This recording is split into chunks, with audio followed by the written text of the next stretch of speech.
Малыш на свет появился всего 3 дня назад и уже готовится к первой в жизни прививке. Базовый набор от коклюша, гепатита, краснухи, ветрянки и всех других болезней, которые могут подвергнуть угрозе его жизнь.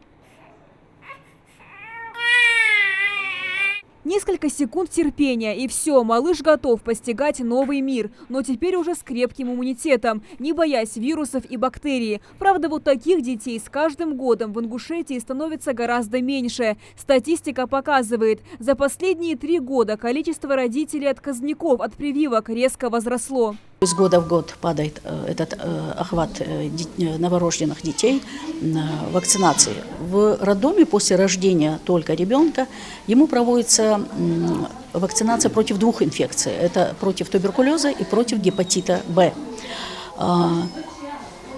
И вот, проведя сравнительный анализ, недавно мы убедились в том, что за 3 последних года по туберкулезу у нас с 60% снизился этот охват до 30%, и против гепатита Б снизился, значит, с 50% до 17%.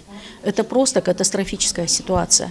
Основная причина отказа от прививок – побочные явления. Как правило, это покраснение кожи в месте укола, появление уплотнения или отека, нарушение аппетита, заторможенное состояние, рвота, капризное настроение, длительный сон и повышенная температура. Гораздо реже может проявиться аллергическая реакция. Впрочем, все эти симптомы быстро проходят. Гораздо страшнее не иметь антител, говорят сами врачи.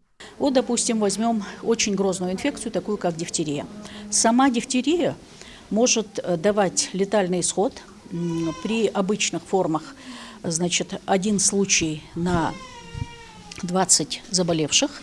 И если это токсическая форма дифтерии, то в 30% наступает летальный исход. Если мы возьмем столбняк, то столбняк, значит, он дает 1 летальный исход на каждые 10 заболевших больных.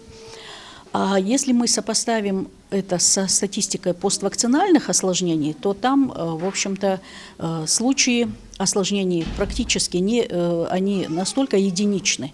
Если и встречаются, то 1 случай на 1 миллион. Много вопросов у родителей возникают и по поводу надежности хранения вакцины, относительно сроков и неизвестности состава применяемых препаратов. Интернет полон роликов, в которых рассказывают и показывают, что вакцину производят из мышечных тканей мартышек, свиней и мышей. Вакцины при их производстве в большинстве случаев, они, как правило, выращиваются на каких-то тканях.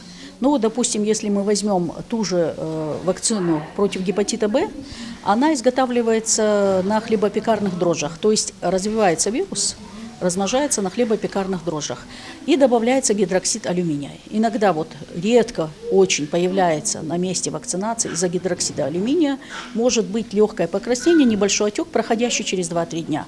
А хлебопекарные дрожжи мы употребляем в пищу на каждом шагу. Та же фольга алюминиевая, мы ее используем для той же выпечки, и тот же алюминий в какой-то незначительный очень процент может попадать с пищей.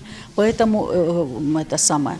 Если, допустим, против кори, свинки и краснухи тройная вакцина сразу против 3 инфекций вводится, то для того, чтобы вырастить эти вирусы, необходимо, значит, использование яичного белка, что тоже ни о каких тканях мартышек или там мышей речи быть не может.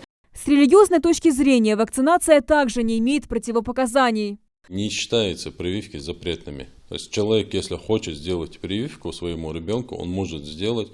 И, может быть, он посчитает нужным сделать прививку, так как он несет ответственность перед Всевышним Аллахом за своих детей. Это его право, он имеет право сделать. Но если человек не хочет делать, это тоже его право.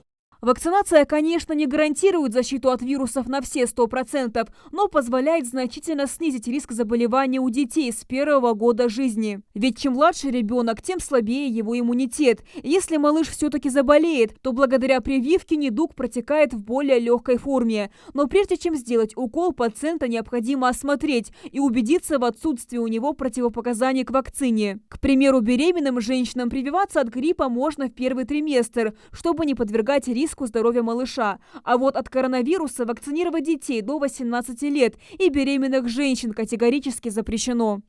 Амина Бокова, Асхат Белакиев, Новости 24.